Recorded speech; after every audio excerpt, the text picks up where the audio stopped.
All right, when you have large files on an SD card, what you need to do is run it through this software called Handbrake, okay? So what you would need to do is in Finder, after you have inserted your SD, find it here on the side.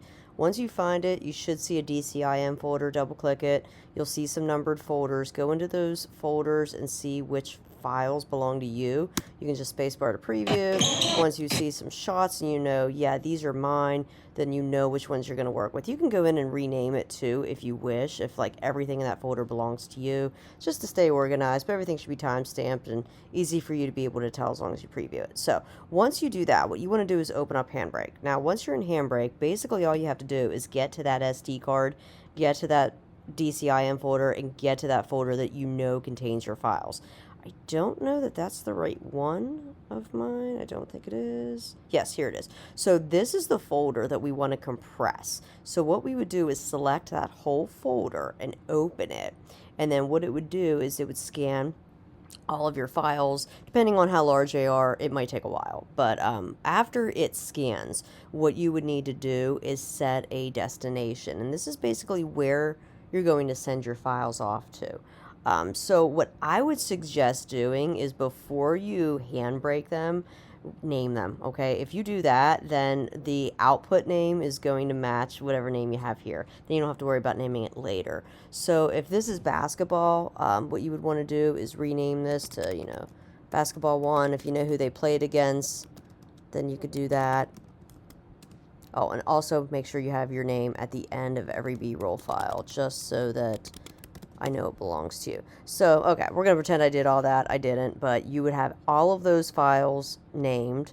Then what you would do is you would browse to where you want them to go. So you would send this out to Google Drive into the appropriate B-roll folder. So you would go into Share Drive, you would go into the 401 files. If this is basketball, then you're going to send it into the community B-roll for sports.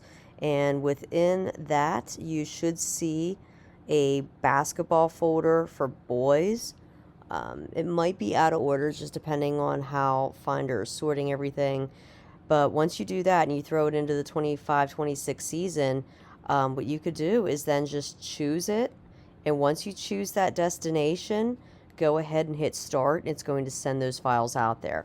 Now, what it's good to do is actually go to that folder and make sure that they're actually showing up, because sometimes Handbrake can be a little bit tricky and it doesn't actually send it to where it's supposed to go. So that's why you just kind of need to make sure that it's arriving to its destination. So if you go into that basketball folder and you happen to see that it's not showing up, then you got to cancel it over in Handbrake and add it back in. Okay, so I'm going to jump in here. I'm going to go into the boys sports. If you don't see it showing up, then you know it's not doing its thing. What it's good to do is it's good to name your files based on like what's happening in this shot. And like I said, add your name at the end of it, just so that way people know. And when we're looking for things for the news and we're looking for certain shots for highlights, we can tell just by looking at what file name you give it.